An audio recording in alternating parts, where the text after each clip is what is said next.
Hello, everybody. Welcome to Level Up Academy Wednesdays podcast. As always, let's start with some music. This is our anthology coming up next week, guys. You are able to buy our book for free, literally, for 48 hours on Amazon Kindle. Support all of your amazing connections. Thriving every day for you. Are you guys ready? Welcome everybody to Level Up Academy podcast. We have 40,000 YouTube subscribers with 100,000 views for the month of January. Thank you. We are globally ranked top 10% podcasters out of 3 million because of you. Thank you so much. We are in 90 nations and countries now, actually, not just 80. And we are also in an amazing radio show as well in 30 different other countries. We are in 25 distribution channels, and our E360 TV is going to double up soon on Sunday. That means more opportunities for big organizations and companies and founders to be on TV. We are the world for us, by us. Our vision is to be the Netflix of education, while our mission is to level up the world through education. Help us. To keep my sanity, I meet A-listers in Hollywood and amazing people from Stan Lee to Greg Nicotero to Ken Foree, and of course, RoboCop and Alien are my favorite movies throughout my life. 3 times international best-selling co-author, and I am publishing with 24 different co-authors currently with Beyond Boundaries. TV analytics, why do you want to be with Level Up? Look at 54 to 64 is what we're capturing, and even 3 to 18 years old. We are having 2,000 watch hours in our TV show. The platform that is mostly popular is on the web and, of course, Roku channel and Amazon, along with iPhone users. YouTube subscribers, our biggest one is 35 to 44, and 45 to 54 years old is our biggest demographics. And let's take a look at female and male. 26.3% female and more men on YouTube watching us. Ask yourself, who has the most disposable income in your niche of organization? This is the TV. I'm capturing more women on TV than men. So I have both men and women demographics. This is the YouTube channel. 73% men, 26% female. Look at our impression. Over 250,000 just for 28 days. So let's collaborate. Let's go ahead and go take our courses. Let's do book publishing, graphic design, mentorship, and we are your publicity hub. Welcome to Level Up Academy, guys.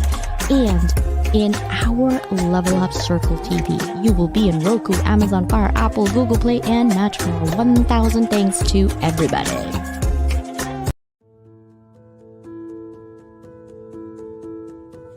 Are you a curious student, eager to learn new skills and make your mark in the world? Or are you a professional seeking to advance your career and unlock your full potential? You need to be equipped with effective soft skills like communication, problem solving, teamwork, and more. The Level Up Academy by Doc Leyland bridges the gap between education and employment through transferable skills training.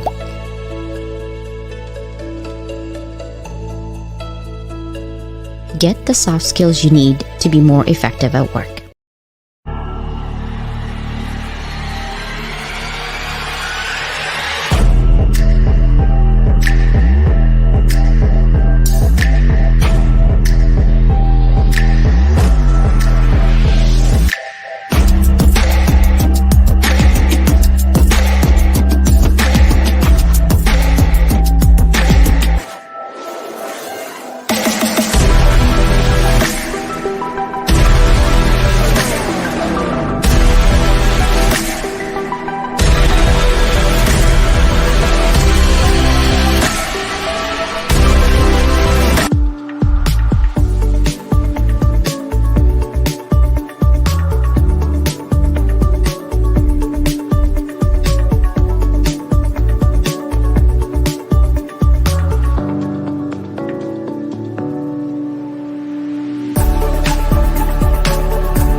Hello, everybody. Okay, so yesterday, if you were in our first series of mini masterclass, so Santa Dawn was talking about storytelling and how to use storytelling to ensure that you're infusing that same concept to your business. So the second series is going to be next Tuesday at 10 a.m. Every Tuesday for the month of March, we will have different people teaching mini master classes on different topics. Next week, it will be me, brand awareness through publicity.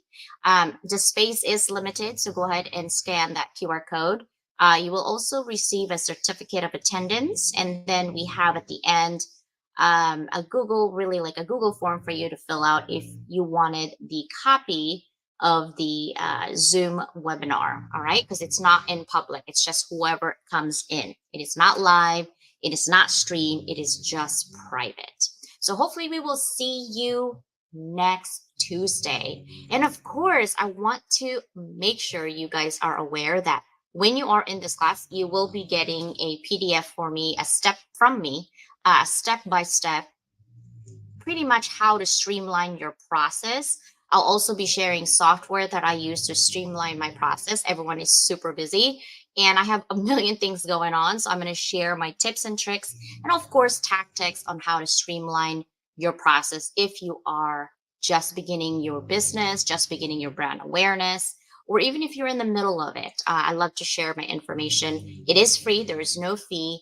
It is a way for Level Up Academy to give back to our community. All right. And don't forget, March 14th is going to be the day that our book is going to be out for you guys. It will be free for the next 48 hours after that. And then for every purchase of our book moving forward, whether it's Kindle or the handbook itself, we will be giving a portion and buying a tree from Evergreen to put the trees back into our earth. We're going to pick and choose wherever we're going to put your tree because of your purchase. So that's our giving back to our community as well. And are you guys ready? Guess who's going to be here right now? We're going to talk about thriving and speaking and impact. And ultimately, really crafting confidence as a communicator. How do you communicate, right, with your audience? How do you communicate with your customers so they can actually relate, right, their problem to your solution? So it's a perfect match. Are you guys ready? I hope so. Brian, are you ready? Yeah, she's like born ready, CJ. All right. Welcome, Brian. How are Yes, you? CJ. I'm doing great. Very glad to be here. Thank you so much for your time today. I appreciate you hmm so much. Yeah, So, I'm ready. Brian, a lot of my people don't know who you are. So, give us a little bit about who you are, what you are doing in this form. So, I have this question always, right? Think back 20 years ago and find within your timeline some of the significant changes in your life that got you here where you're at today. 20 years back would be 14, so I'm 34 now. So the journey, I guess, is really born in New Jersey and grew up in Jersey. And people always ask about the accent, and it comes out in certain words, but the accent is not nearly as strong as people people think. So went to school at Penn State, studied supply chain, minored in Spanish, and one of the big kind of foundational pieces that happened there was a study abroad in Spain. And that's where I became fluent in Spanish. And it also was my first real exposure to world outside the US and gave me this huge love and passion for travel. So after school, I got into international export, working in supply chain.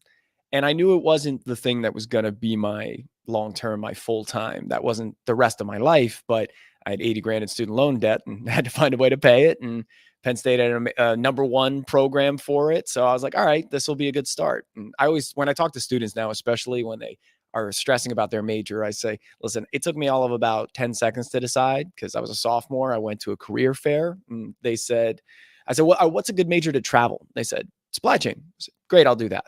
So that was my big, long, well thought out plan. And because I think, and something we can talk about today, I hate the question, what's your 5-year plan? What's your 10-year plan? You used to get all the time in corporate.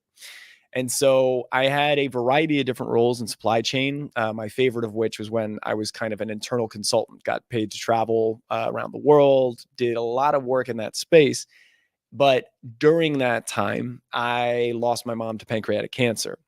And so the journey in life really started to shift because I actually had gotten this new dream job. So I was living in Wisconsin for my first job, very small town. Once you felt minus 53 degrees, you've checked that box in your life. And I found myself going, okay, I just need the next job because if I get paid to travel, nothing could keep me down. I actually remember saying that in college. And then my first big international work trip, we went to, what was it? 3 continents, 4 different countries, 5 different locations. It was this wild 5-week trip. Started in Switzerland, ended in Hong Kong. And I remember being, again, 24 years old, traveling around the world, seeing all these places, staying in 4 and 5-star hotels. Like, again, I had more money in my bank than I'd ever had because I thought if I had this amount of money, I'd feel safe, I'd feel secure.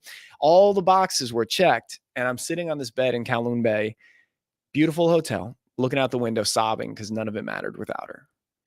And so that was the lesson I never would have asked for, but one of the most important in my life, that, hey, the money is not everything, that just chasing that or chasing an Instagram life is not what it's about, that you need to find things that are purposeful and meaningful for you. And you're not guaranteed time because my mom passed when she was 53. So all of that got wrapped together. And so I, at that point, actually just met my first mentor, a guy named Sean Stevenson, and realized that was the path that I wanted to go on. But I said, I got to figure out how. And I'm big about doing both. A lot of people say you're either a happy entrepreneur with all the risk or you're a corporate drone and you're trapped in the corporate world. And that's not true. I don't believe that. I don't subscribe to that because I had great corporate jobs. I had terrible corporate jobs. And entrepreneurship is amazing and wonderful. And at times it's super challenging and crazy and isolating. So they both have their trade-offs. But the big thing for me was, all right, how do I do both? And how do I build this outside my day job? So I did that for 7.5 years. And then in April of 22, left my corporate job to do this full time. So now where I really focus is I speak professionally, but I'm also known as the keynote crafter. So I help people craft a signature talk that builds a business. Because over the years of doing this, speaking, training, coaching, etc., I've found that a lot of people think high ticket speeches are how they're going to build their career. They think that's the way to go. And a lot of times there's a lot of things they don't realize about what that would actually entail in terms of lifestyle. And so part of what I do in my work is help to help them define where is it you're trying to go? What's the route that's best to serve that? And then how do we build this logical flow to build your business for it? So that's in a nutshell, the last 20 years. That's so amazing. You're like, whoop, 5 minutes. I wish our life would be like 5 minutes, it's done, right? I really love that you said, being an entrepreneur and a solopreneur, gigpreneur, owning your own business is actually not fun, right? There are times it's super challenging. There are times it's so amazing, right? How do you find that balance and consistently? Because you've been in business for how long now? 9 years? 9 years. Mm-hmm. Yeah. So I'm sure for the first, what was the most like really challenging time as a business owner for you? Oof. Well, probably last, let's see. I know we're in 24 now. Yeah, 22 and 23, really. But when you asked about balance first, I would say for most of the time, I was not good at it. So in the early days, I would work at my day job and then I would work outside my day job on my passion project, on my thing. But the thing was, I didn't have good balance. I didn't have boundaries and I didn't have any type of schedule. I didn't have any, I don't know, barriers to help me. So what I would do is I would work all the time or I would take breaks and then feel guilty for taking breaks. So no matter what, I was never feeling great. So throughout my 20s, I was kind of in the push until you break mindset. So it was like the only time I'll stop is when I get sick, but I would get sick a lot because I was just pushing and pushing and pushing. So the most challenging time though came when I've had mentors say to me that if you're not going to pay attention at some point, your body's going to make you pay attention. And so I had that in a number of ways. I had surgeries. I had an emergency surgery in Paraguay, getting an appendectomy, getting lost in the jungle. That was an interesting one. And on the way to the hospital. So Then the real big challenge, though, was in April of 22. I was at the end of my corporate career. I was in a job that I had really lost myself in and was really struggling. I was at the point where it was hard to get out of bed. And me being this eternal optimist and like energy bringer and all this, I'm like, this is not me. I'm losing myself in this. And I need to find a way to make this work. And I'd always been a top performer in my corporate career. I'd always over delivered. And now I'm at this point where I actually got a 30-day notice where they said, hey, you got to improve. Otherwise you're out. And what I realized at that point was this whole scenario, this situation was far more, I was fighting to be in a culture that I didn't want to be in. And I found myself going, why am I fighting for this? And my dad even said to me, he goes, Brian, I think it's time to stop putting energy into the thing that you don't want. Because I think many people, and I'm sure CJ, you can relate to this as well, is when you've been in scenarios where you're not valued for who you are, what you bring, what's unique about you. They wanted a body to do a job. They didn't want a person to ask questions. So like legitimately in this multi-billion-dollar, very recognizable brand, I had a director tell me, don't try to improve things because it creates risk. I had people tell me deadlines at this company are more of a suggestion.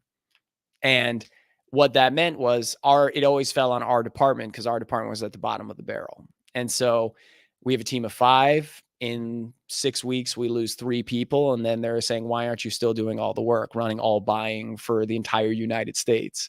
So thing after thing after thing after thing, it was just like, I kept fighting. And what my mentor, Sean Stevenson, used to say is this: there are times where your intuition starts to talk to you. And it's when you have that call for something greater, but normally it starts as a whisper. It's just tiny. It's just like that little flicker, it pops in your head. You go, man, that would be so cool. But no, that's silly. That's silly. That'd be silly to want that. And then it gets a little louder. And then eventually it taps you on the shoulder, and eventually it gives you a little nudge. And then at some point it's like, hey, if we got to do this, and this is the thing you're really meant to be doing, it's going to shove you in a very uncomfortable way. And that 30-day notice, I was like, oh my God, but what if I'm not who I thought I was? How could I can't even succeed at this job. Like, how could I succeed in these other areas? And then I realized too, like they were saying things to me in this 30-day notice meeting that they're going to give me communication training. And I was like, it's literally I built a business on this outside, but they're saying the problem with my communication is I tried to hold customers to deadlines. And it was like, oh, the deadlines they agreed to. And I said, hey, they missed it. And they're like, no, it's fine. We can make it happen. So thing after thing, I just said, all right, you know what? And I think many entrepreneurs can relate to this. I thought I was going to build my business to this nice place where I was making X $1,000s per month. And then I gently transition into this new role and, oh, it's going to be great. Now I'm going to go full time and then I'll just scale. And I don't think I've ever heard an entrepreneur that I truly trust that actually had a story like that. And so I basically hit this point where I said, okay, I got a decision to make. It's never going to be perfect timing and it's scary, but all right, this is what we need to do. So I had 3 months of expenses in my bank account. I said, okay, it's time to take the leap. And I said to my brother's a financial advisor, so responsible, helps like keep me grounded in the financial aspect. And I was like, all right, I'll try for 2 months, plenty of supply chain jobs. If it doesn't work out, I'll go back.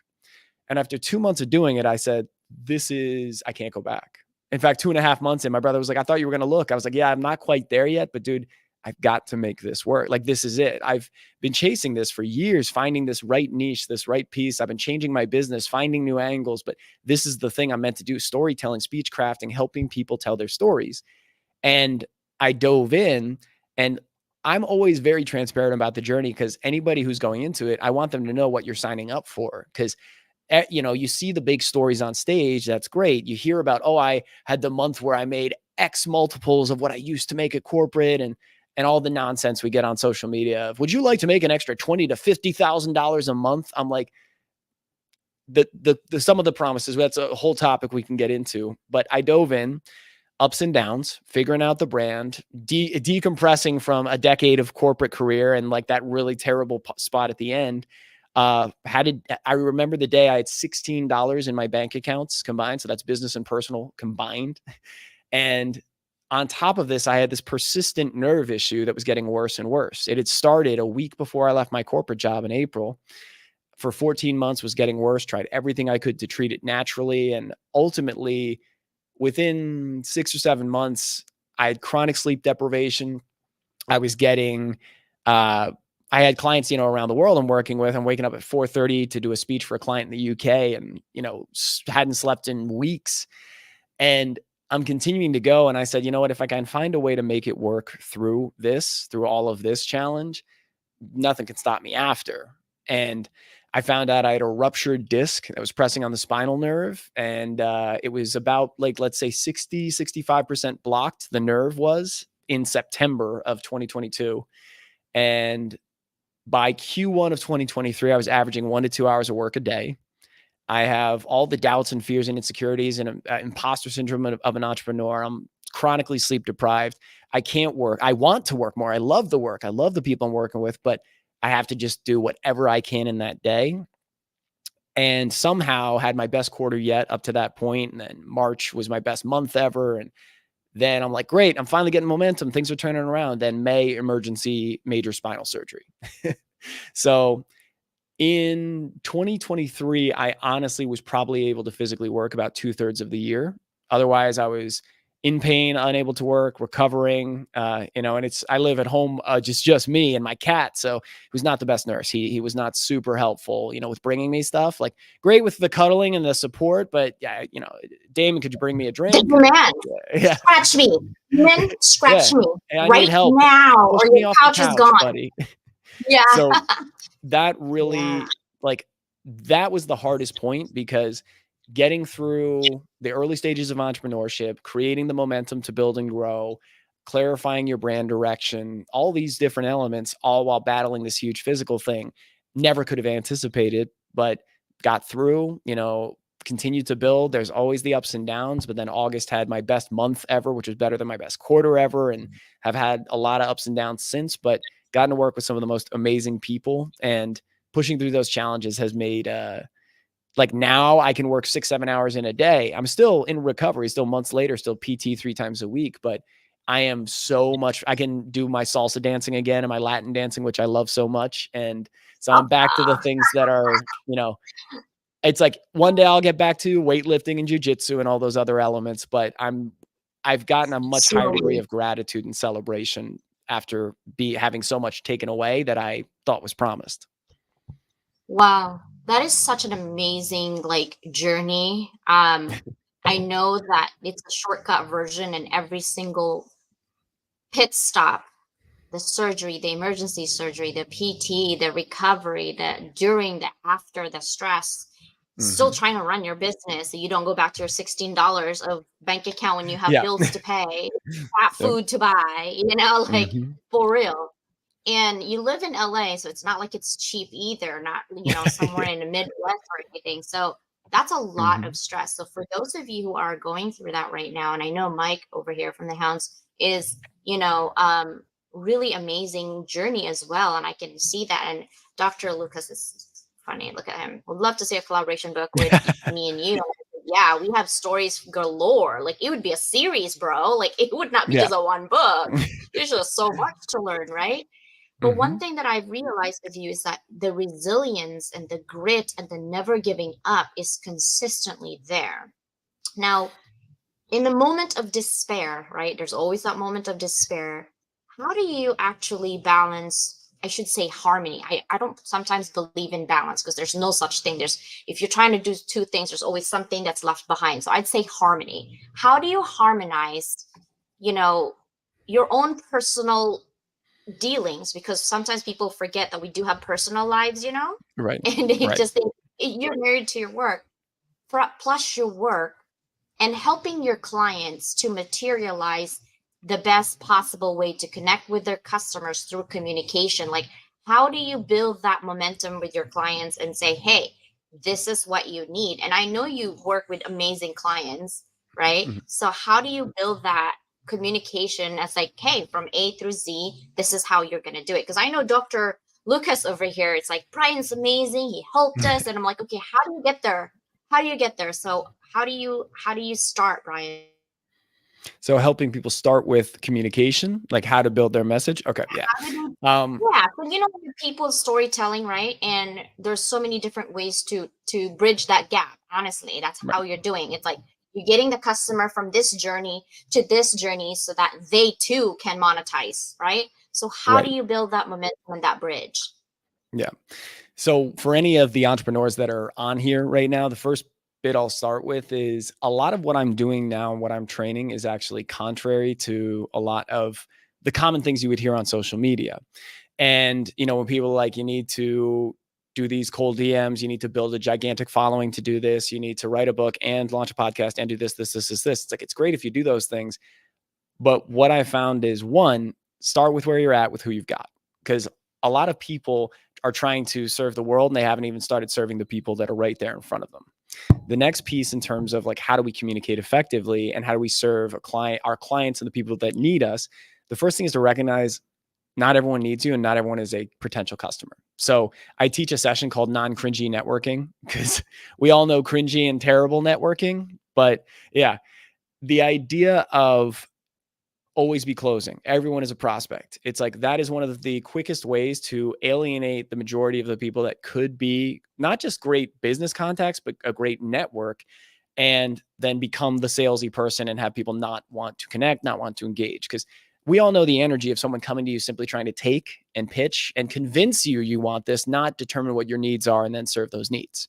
So that bit is the starting block. And then I say to people, okay, let's see if we're a fit to work together in this process. Because what I always tell people is like first step onboarding call, it's or a speaker brainstorm call. Everyone has their name for it. That's not the important pieces. The idea here is let's see if we're a fit and if what you need is what I deliver. Because one of the important things as an entrepreneur, when we start, especially in coaching, it's like, I just need clients. I just need to go. I need to just serve everyone. I can do everything. We say yes to everything. But in reality, that's not where we're best serving people or we're best bringing value. So we need to really clarify what it is that we do. And that's what I help people with. So it's what's your story? What's your message? Then if I'm the right fit, let's talk about working together and get into the actual crafting elements. If I'm not, I'm going to refer you to one of the incredible people in my network because I've been building this network for over a decade of wildly diverse, wonderful, amazing people. And so I can refer for just about any specific need because for me, the most important thing is the client getting the value. It is not me getting the conversion or the sale. So when we get into actual message crafting, like to me, I believe that's how business should be done. I also believe in like the greater value. And I've said no to clients. I mean, I've had clients trying to pay me thousands of dollars. And I've said, it's not the right time. It's not the right fit. It's like, I know in my gut, and I have avoided or ignored that voice to my detriment in the past.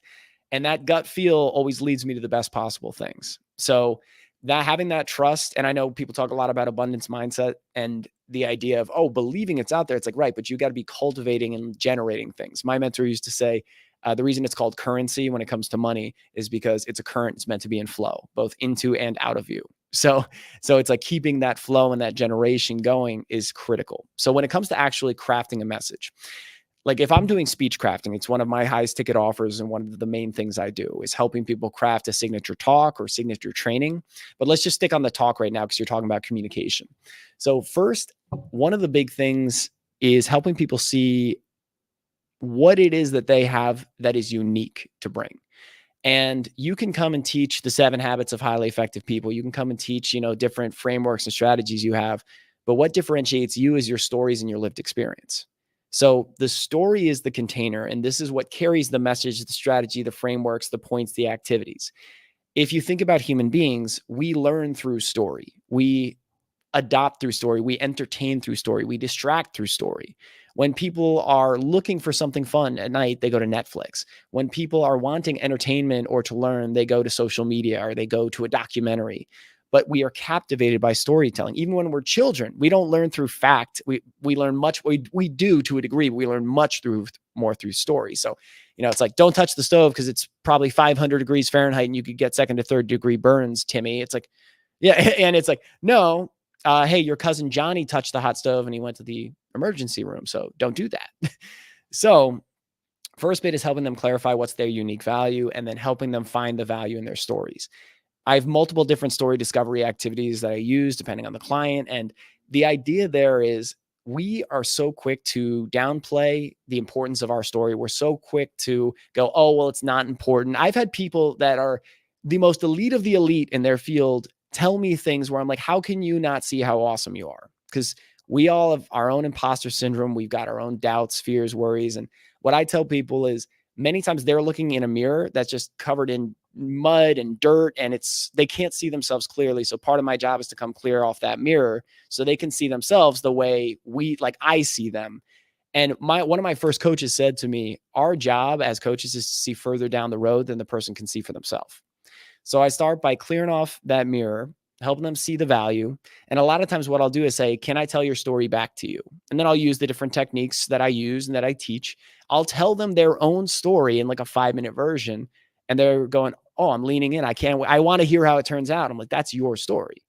So when we get into the actual crafting and the communication elements, there's a lot more pieces, but I'll pause there because the key piece at first is if people don't see the value in their story or they don't believe they have something to share, we can't even get started in the actual crafting process. Do you have anything there before I go into the crafting process? Because I know that's a bit more background. No, that's great because, okay, you're right about that. I have clients that I said, I'm sorry, I could take your money right now, but we wouldn't be friends five minutes later. The reason being is that what you're trying to do is not sustainable. It's not going to go. Like people are like, I want brand awareness. I want you to put me in this magazine. I'm like, okay, great. That's wonderful. But why? Yeah. And they're like, because I want to be an authority of what? Right. I'm trying to sell my coaching program. Great. What program? I'm building it. Oh, you see what I mean? Like, where are we going with this conversation? And I love that we have to go through this discovery process and kind of filter through, are you ready or are you not ready? And I think that's really the difference between people who are heart-centered, right? Mm-hmm. And people who aren't. Because people who aren't, they see money and they see monetization, they jump at it. Then guess what? Word of mouth is still the number one. I don't care what social media you're on. Word of mouth is still the number one referral program out there. If your friends, like look at Dr. Lucas told me about how amazing you are, I wouldn't have known how amazing you were, right? Mm-hmm. And even if you were amazing, I see you, but Dr. Lucas didn't refer you, you would be on my calendar until July because it's busy. There's a lot going on. That's a good example, right? And so, yes, I'm so glad you said that because some people just think monetize. Now, continue with the journey. I am interested. Let's go. Yeah. This is free, guys. Free. Hello? Continue, Brian. Yeah, well, hey, that's what it's all about. I mean, I've often said, and I think people like us, we're like, we would do this for free if we could. Like, we love this so much, but I'm also not the starving artist mentality. Like, I have mentors that were making $30,000 for an hour keynote. You know, they were people that were building. I mean, I know people now that are the amount of money people can make because of the value that they're creating is exceptional. And so that's the big distinction is a lot of people go, oh, well, that's so much or this or this. It's like, right. But can you deliver that amount of value? And to your point, when people come to you and they're like, hey, CJ, get me on this thing, get me on this platform. They think exposure equals business and they don't understand there's links in between there that are missing. Big thing is a lot of people pay for exposure or a big social following, or they pay to get the book out there. They don't realize they're going to have to promote. They're going to have to be the face. That's like when I work with authors, I'm like, hey, you're going to need to do this. Let's help craft a message that clearly drives people towards those next steps. And so I had a speech that went viral, and this was back in 2018. It went viral the first day. It had 1 million views. The first week it had 10 million. And then up to now on Facebook, it has over 20 million views. And so a lot of people go, oh, how much did you make? It must have been insane. It must have been crazy. Now, 2018, I'm still working in corporate. I'm doing this on the side.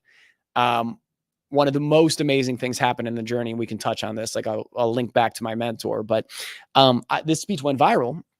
My Facebook page grew from 200 to 2,000 followers. Yes, yeah, I know. Like, hold the applause. Yeah. But yeah, 10x increase, right? I had people signing up for my list. I had people reaching out to me from around the world. I didn't have clarity on my offer. I didn't have a way for them to engage, to like guess come into any type of like join a list, I didn't have any of this set up. So yeah, I could have capitalized on the opportunity, but I was still figuring out and going through. So part of what I do too is help people start where they're at. And I've had a lot of people that come to me and they go to talk to a speakers bureau or speakers agency. And they're like, how do I get started? And they're like, oh, don't even do it until you've got this and this and this and this and this and this and all this credibility and all this. And it's like, yeah, when you're getting into the high level professional speaking, $5,000 and up for a keynote, there's different requirements. But when you're starting, you don't need all that at all. And the thing is, you need to work within your existing market and within your existing network to build that credibility, because the reason we're talking today is because I connected with someone in my group that connected me with another person that works at the same company as Lucas. And then I got hired for 2 trainings there. So it's like, it's that network building and everything. But so many people try to put they think the credibility is going to win business and convince people. And what I always tell people is don't focus on credibility indicators as your goal. Let them be the result of the work you've done. So there's so many people that are paying for fake credibility, paying for TV credentials or news credentials. Those are like, what do you do when someone goes, hey, where did this come from? It's like, oh, well, I paid a group that posted a blog post on CNN sub site, and you can't even find it, but I'm on CNN. It's like, doesn't matter. It's like when you see on like if someone introduces themselves with their credentials, and it's like doctor is different. I was like, doctors are like, a doctorate is earned, but I'm talking about, telling me your coaching credentials or from programs we don't know, or like, I'm a CBDBGBCDL BMBA. It's like, you're making me laugh. I had a client. He actually, no. Before he was my client, he told me, Dr. Leyland, I want to be your coach. I was like, great. Tell me, like everyone offers me something. I was like, I do need a lot of coaches in my life. I don't have one. So feel free. And he's like, yeah. And I'm like, okay, I am big on credentials in terms of both experience and where did you get stuff, right? Mm-hmm. So I looked at his profile. I said, okay, bro, I'm missing something. The only thing I have on your LinkedIn and everywhere else is you were a cashier at Home Depot. Mm-hmm. So from there's something missing, because sometimes I don't put that I fly drones and I love all of these things and I do STEM and I do robotics. You don't see that on my LinkedIn profile. So right. I thought, oh, it's going to be something. He's like, no, that's what I did. I'm like, okay, from there to now coaching, where is, there's a gap in there. So can you tell me more experiences? Because people do have experiences they don't put. Right. And so I'm like, I had to say, okay, can we reschedule? Because A, I was somewhat upset, and B, I was offended for all my friends who are really good master coaches. And the people who said I'm a coach, that's why I hate that word coach. No offense to anybody. If you're a coach, I get fine. It's just, I hate that word. It's because of the experiences I've had with people who doesn't have A, the experience, and B, not even a credential from, I don't know, God knows accreditation, right? Right. Accreditation is big on me. So I'm glad that you said it, and I almost I stopped myself from laughing. It's because, guys, if you're going to help somebody, make sure that you know what you're doing. Right. Because you think, oh, it's just going to be my credibility. No, you give everybody a bad name in that, right? It's right. just, teacher, oh, well, no, you give a bad name to all teachers at this point, right? Please stop, right? And so people have to really think about what they're doing. And about the credentials on TV, when I work with my clients, I just got into a PR now that I have access to over 100 premium magazines all over the world. Mm-hmm. Fantastic. I get negotiated price because I did not know one magazine, Brian, for 800 words, $50,000. Which man? I'm not gonna tell you. Okay, yeah, no, but I can imagine. Let's say it's Dubai. Okay, all right. Okay, I was like, I'm in the wrong business. I literally am in the wrong business. And you only have 800 words to put in there. Yeah, you're paying $50,000. I'm like, so what's the ROI in this? Are we rolling with dough? Like, am I missing? I was literally looking for answers, but it is that credibility. So what I do that's different now for people is I have to talk to them, and I always ask the question, why? I could take your money, but I want to know why, because I take full responsibility of your journey, right? Some people will just write you and it's bye, see ya.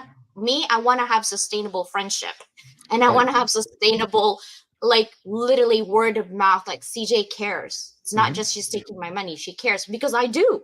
Right. Right? I do, because I wish that someone would be doing the same thing for me when I ask for something I don't know what the heck I'm talking about. They would Mhm. tell me like, DJ, no, it's not happening. Right? Yep. Instead, they just smile, take your money, go to Stripe, be done. And then you're like, so what happened again? Right?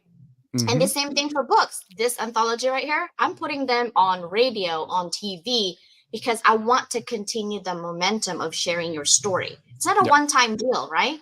So how do you take your clients? Oh, by the way, Dr. Lucas, he is a good assistant right now. Check this out. He's supposed to be on meetings. Check this out. He gave you a takeaway, people. He's a good assistant. I might have to hire you, Dr. Lucas. Mhm. He is so good at checking that out. But Love my it. next Mhm. question to you is, now that you work with your clients, getting that, how do you help them? Like, what is two tips that you can provide someone to say, hey, storytelling is where you start. How do you communicate your message that resonates with your audience? Mhm. And this actually ties to what you just said about the 800 words. Because what I found, so when I'm helping someone craft a 60-minute keynote or a 90-minute keynote, that's a very specific thing. And it's not that useful for everyone because many people will never give a keynote speech in their life. So short form storytelling is actually the most useful and practical tool that we can develop as human beings, I think, because when it comes to elevate your elevator pitch is another training I do. Non-cringy networking. This is all short form storytelling and then creating conversations and connections. So when it comes to helping people share their message and be able to get it out to more people, it's first, what's the point that we're going to walk away with? What is it that the audience is going to take away? Everything I do starts with audience focus because there's a lot of people that I'm sure you've been to sessions and seminars where it's just a pitch fest the whole time. Someone has 40 minutes to talk and 39 of it is pitching and testimonials and pitching. And I said, listen, you could tell me two testimonials and if they're legitimate, okay, I'll believe you to a degree. Now demonstrate it, show it to me. So, and testimonial, money. I know what your priorities are. I know what your focus is, and I know what you use to sell. I call those math entrepreneurs. It's the ones who get up on stage and they're like, if you want to make 100 grand, you just need to charge $10,000 10 times. And there it is. It's 106 figures right there. And I'm like, I've legitimately seen people do this. Right. Yeah.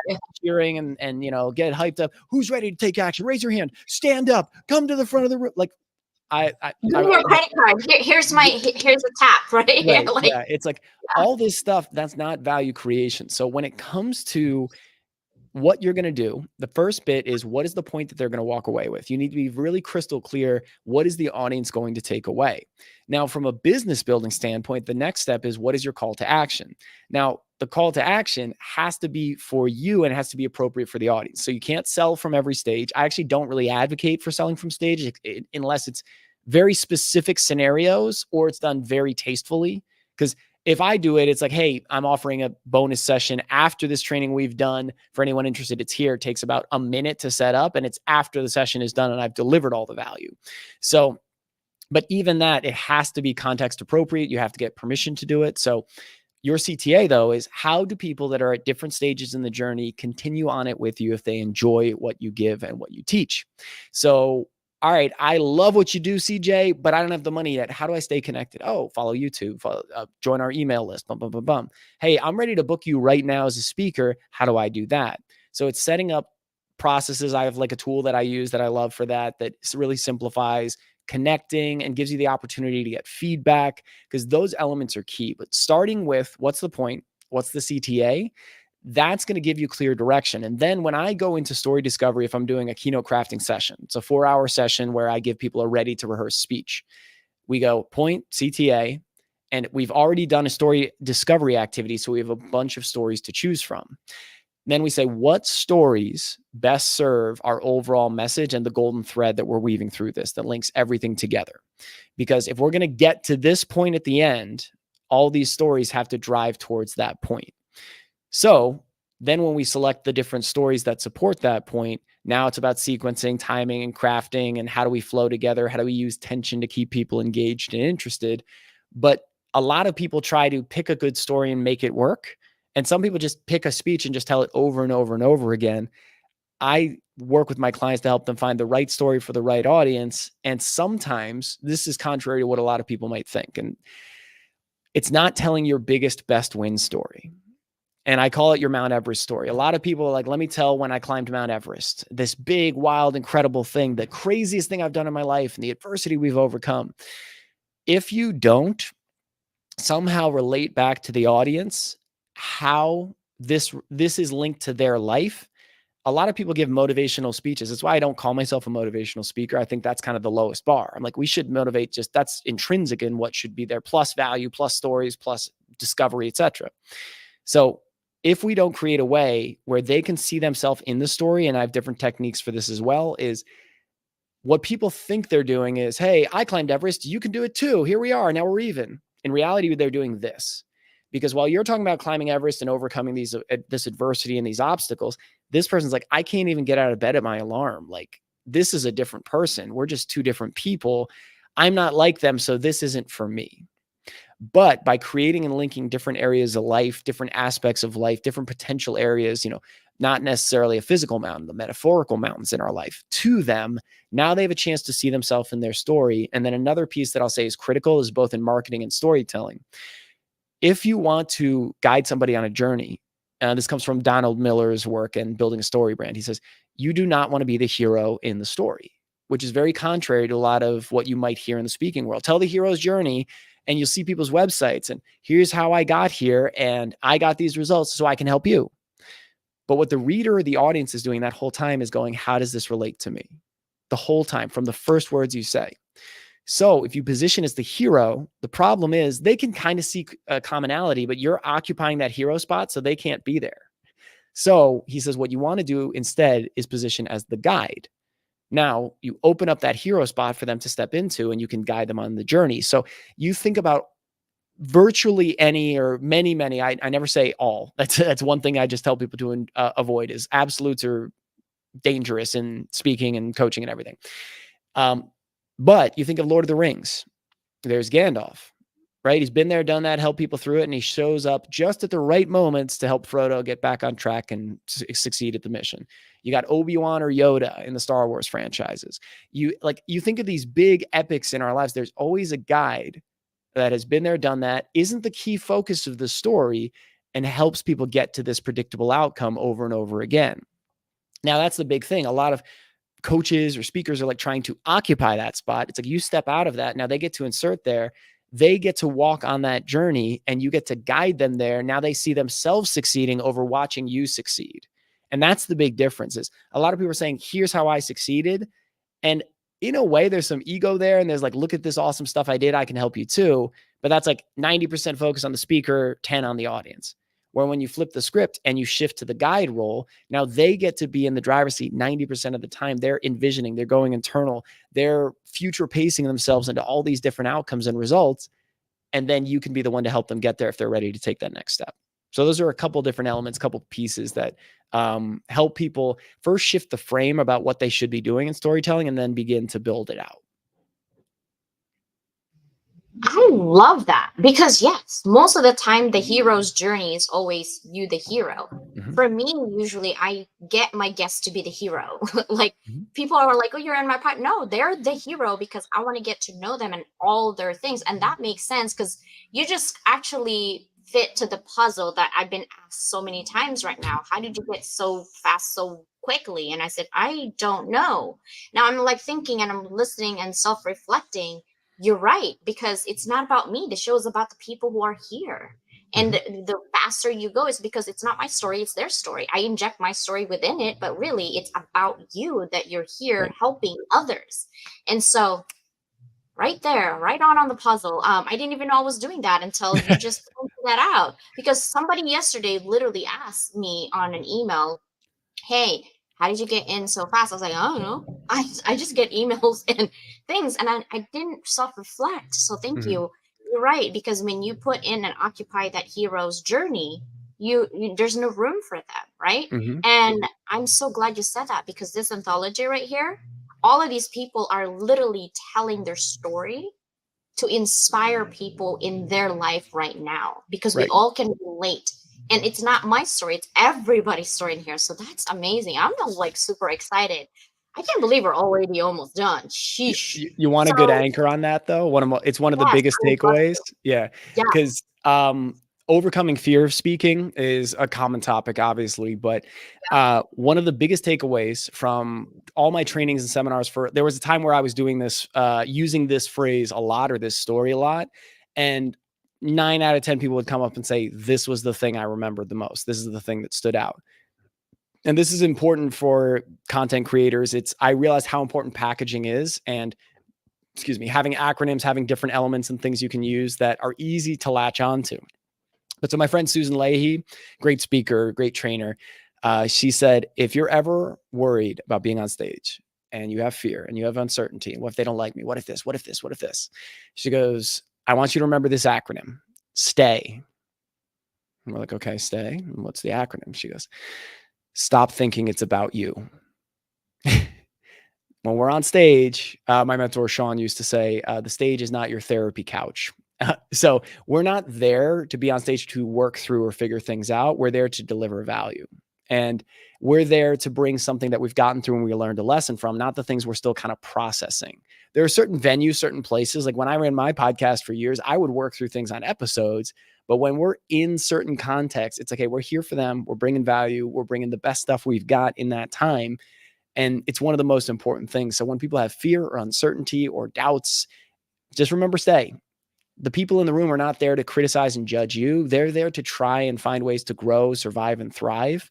They're trying to find ways to change their life. They don't, and contrary to what a lot of people think, they don't want you to fail. People are so, well, they want me to fail. They want to see me mess up. No, they don't want their time wasted. They want to be entertained. They want to learn. They want to grow, and they want hope. And above all, if we create hope and belief to start, then we can actually take them on a journey where they're willing to hear our strategies and frameworks.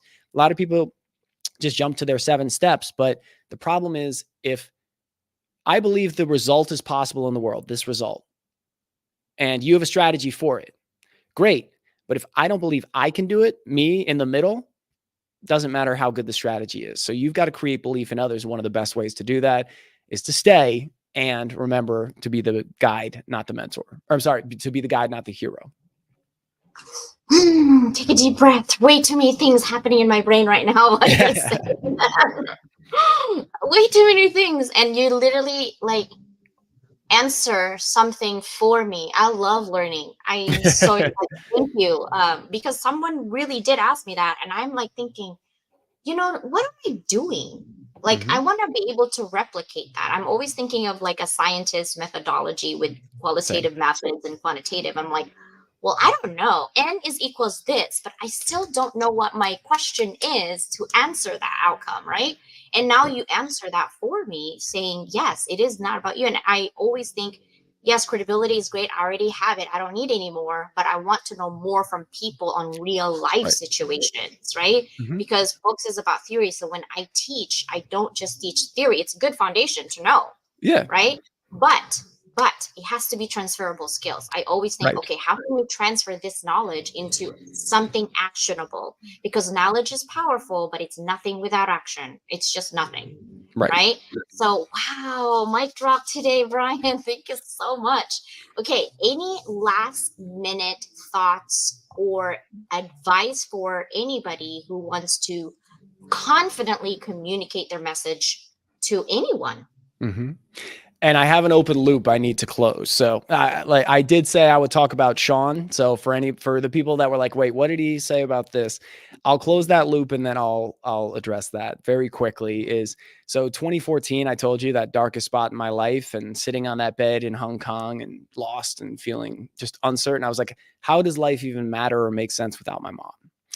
I flew straight from Hong Kong to my first Sean Stevenson event in November of 2014. Got to meet him in person for the first time. And for people who don't know him, before he passed away, he was one of the biggest speakers on the planet, world-renowned therapist and coach, shared the stage with the Dalai Lama and Richard Branson, all this stuff. He's known as the 3-foot giant, born with a brittle bone condition that he overcame. And I got to meet him for the first time in November of 2014. And then I just dove in, committed to his world. And then in around, I think it was August of 2018, so 4 years later, the craziest part was he was this untouchable hero to me back when I first met him. And then I'm like, oh my God, he's a real person. 4 years later, he was introducing me to speak on a stage, and he's one of my best friends. And that was the speech that went viral. So a lot of people say don't meet your heroes. And I say, you should definitely meet your heroes. Just don't expect them to be anything other than human. Because like you said, we're all human. We've got ups and downs. So don't expect them to be perfect, but you can still learn and grow from them. So Sean was one of my biggest influences. This is actually his picture right here, right behind me. And Sean, God, I could do, and I have done whole episodes on him, but for brevity's sake, I know we've got a few minutes left. How to communicate confidently and clearly. First, stop thinking it's about you. Remember, you're there for the audience. Next, be clear on what's the point you're delivering that day. Next, where are you going to take things next? Even in a corporate setting, it's what's the next step? What's the action item? What's that call to action? Then what is the story or stories that best serve that in this moment? The next piece is how can I tell this story with as few details as possible and still deliver the most impact? Because if you can tell that story in 1 minute, a lot more people will listen to the 1 minute version than the 60-minute version. And then ultimately, communicating confidently, it takes time and it's a practice like anything else. So the main thing is don't wait to be perfect to get started, because otherwise you never will. Start where you're at. Oh, what if the podcast is bad? What if the video is bad? What if the content? Look at my early stuff. It's terrible relative to what I did now, but I love it because it was the best I could do at that point. And I can see the journey and how far I've come. So the last bit I would say is one of my first coaches, Peter Scott, the fourth, said to me, clarity isn't a requirement for taking action, but a result of taking action. So you may be trying to figure out your brand or figure out your message or what to serve. Get out and serve. And to what CJ and I were talking before, the easiest way to overcome the credibility challenge is be honest where you're at.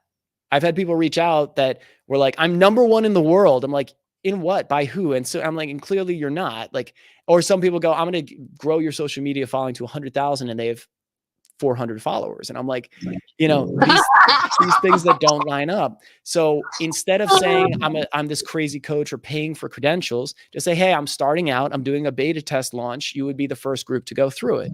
Tell people where you're at and be honest. And also you're like, oh, but what if I can charge? I can't charge yet. It's like, give 100% money back guarantee. I did that throughout my entire business.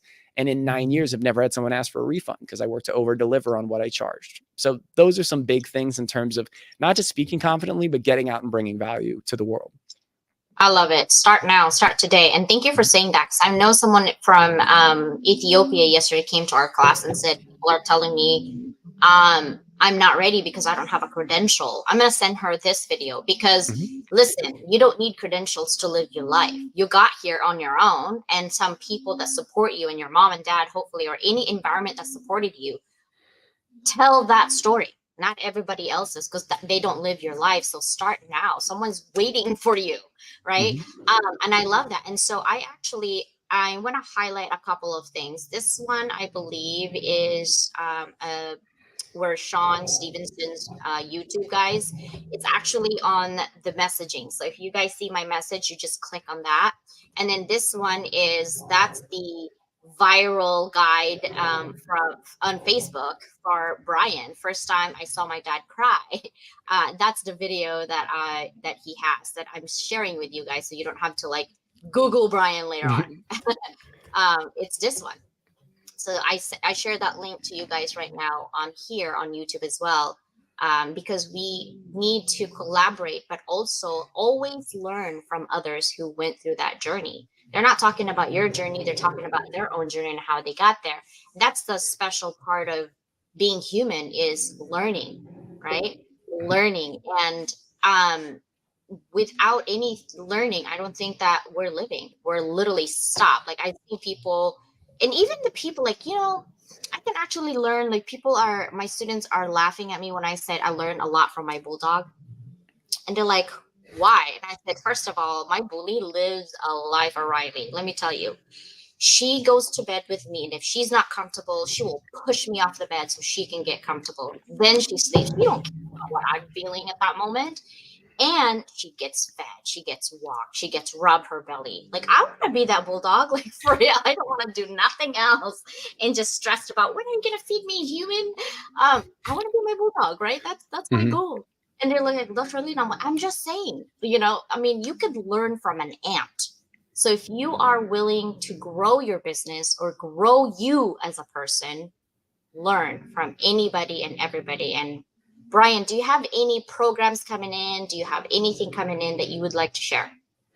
Well, first off, thank you for sharing the links. I'll tell people Guide to Speaking was my old website. So now I'm at thebriandrury.com. So that's the primary space. That's where they can find everything, all the updates. And from a social media platform, I have some things that are coming up that are in the works, some group programs, some different type of continuity programs. But anyone who's interested in speech crafting or speech training, public speaking skills, etc., or wants a corporate training, they can reach out to me either on LinkedIn or at my website. But yeah, the Guide to Speaking site, I'm working to migrate to the new one. That was a quick note for people. If they're working to build a brand, try to find your name or just put the in front of it, because that can grow with you no matter how many iterations you go through. Whereas I branded that way and made shifts down the road. So main focuses right now, I'm booking more speeches and training gigs. So if someone's looking for a speaker, an MC, a host, a keynote, they can reach out to me. And if people are looking for keynote crafting or some of those public speaking training skills, please reach out. So brian@guidetospeaking.com is the email. And then thebriandrury.com is the website. But if you follow me on LinkedIn, that's where I'm most active on social. Anything new will be published there. And you can join my email list and you'll get all the updates. Awesome. And this is his LinkedIn, guys, that you see at the bottom. Also, if you can't find Brian, Google him, okay? And you'll find him. And if you really still can't find Brian, just ask me. I'll DM you, okay? Thank you guys so much. Thank you, Brian, for your time today. I really appreciate you and all the things that you have like dropped and strategies. Thank you so much. I really appreciated that. You're very welcome. This has been fun. All right. Give me a second in the green room. I'll be right back. That was amazing, wasn't it? As far as so many things that he has provided for us. Guys, tomorrow we'll have a TV show with Lisa Marie, the neuroscientist, turn into mindset, and also she has an Activate class. So she'll be on TV tomorrow. So make sure to catch that. Otherwise, have a beautiful day today. Bye, everybody. Thank you guys so much for being here. I appreciate you. And I will see you again mañana. Thanks for watching another episode of Level Up Academy today, brought to you by your none other host, Dr. Leyland. Please do not forget to hit subscribe or push that notification bell, so anything that we have an activity on at Level Up Academy, you will be the first one to know. If you would like to be a guest in our podcast, both on the MP3, audio only, and also here on live in our YouTube channel, please let me know. DM me. Let's connect. Have a fantabulous day. Bye, everybody.